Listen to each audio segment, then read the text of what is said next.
Shamaa akkam nagaa jirtu ani Yoobsan Ababeetii. Yoobsan Arguu YouTube channel like, share, subscribe gochuu hin dagatinaa. Egaa akkuma yeroo darbee kutaawwan adda addaa keessatti ilaalaa ture. Amma immoo kutaa sadaffaasaa qubeewwan walitti dhufanii akka isaan jecha uumuu danda'an yookiin immoo sagalee ta'e akka kennuu danda'an kan waliin ilaallu ta'a jechuudha.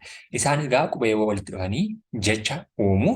Jecha uumuu isaanii keessatti immoo akkaataa kamiin jecha uumuun danda'ama yookiin immoo qubeen akkaataa kamiin dhufee walitti jecha uumaa isa jedhu kan waliin ilaallu ta'a jechuudha. Egaa akka fakkeenyaatti yeroo tokkoffaa kanarratti ilaallu jalqaba irratti qubeedha kan barraa'ee jiru yookiin immoo kan nuuf kennameeru jechuudha.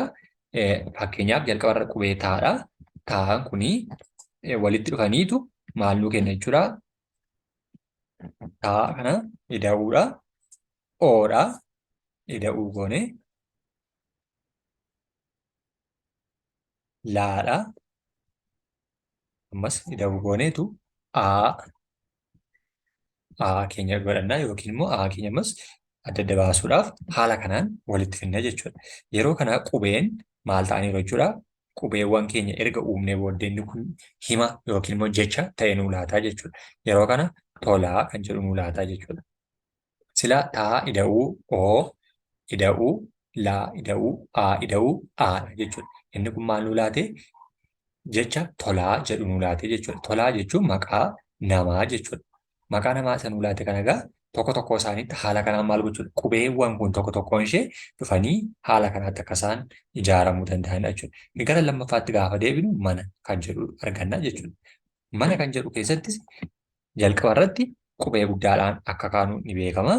Maa ida'uu, ida'uu, naa ida'uu, jechuudha.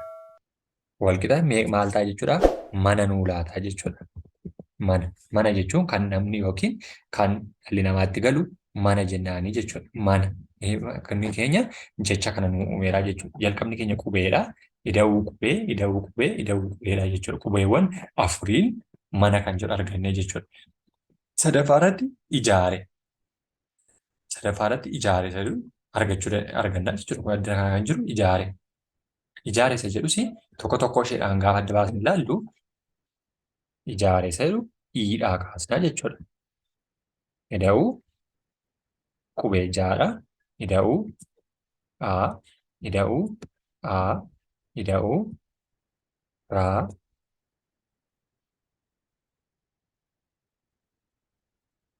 ida'uu raa ida'uu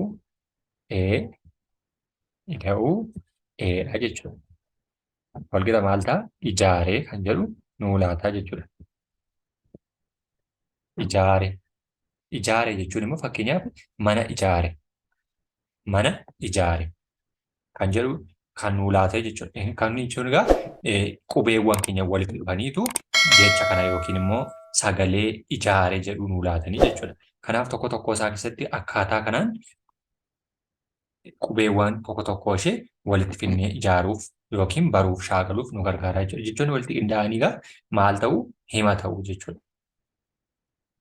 Gaafa walitti qindaa'an yookiin immoo walitti qabamaniitu hima ta'uu jechuudha. Fakkeenyaaf himonni kan nuti jennu tokko tokko ishee asitti qubee ida'uu qubee walitti ijaarreetu jecha uumne asitti immoo hima gaafa uumnu immoo tolaa kan jedhu tokkodha jechuudha. Yeroo ilaalaa deemnu tolaa kan jedhu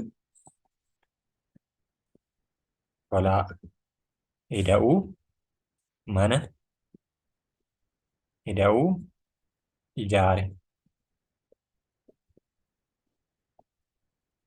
Walqixni keenya maal ta'a jechuudha? Tolaan mana ijaare. Tolaan mana ijaare. Tolaan mana ijaare kan jedhu maal nuu laate? Hima guutuu tokko nuu laateera jechuudha.